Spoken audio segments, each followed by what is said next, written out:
So I want to talk about like Keefe D, right?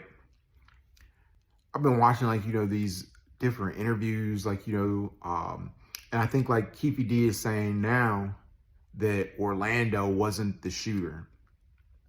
And why is this confusion being tossed into the air? That Orlando wasn't the shooter and Big Dre was the shooter.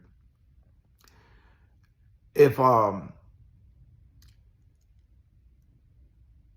Big Dre was the shooter, you know, what I mean, it seems like it could be like a real possibility, that Orlando wasn't the shooter.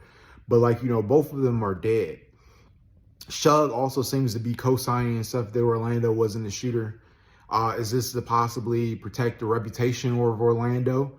Was Orlando, Keefe D said in the interview before, like he was just a kid, but also being a gangbanger, they're saying the police officers that is gangbanging 101, that this is a retaliation for the MGM beating and not necessarily a plot to hire Puffy, who is alleged to have given $1 million that Von Zip stole.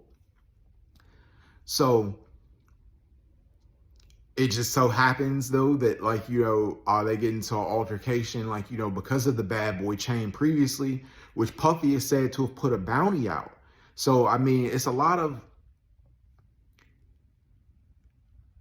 area but it seems that Puffy was involved in the murder of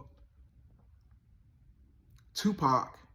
If you look at the words of Keefe D, and they met up a couple times, and he actually gave the $1 million, so were they in Vegas to murder Tupac? That's the question and stuff and everything that you have to wonder, did they come, if the MGM beating had never happened, would Tupac still have gotten murdered?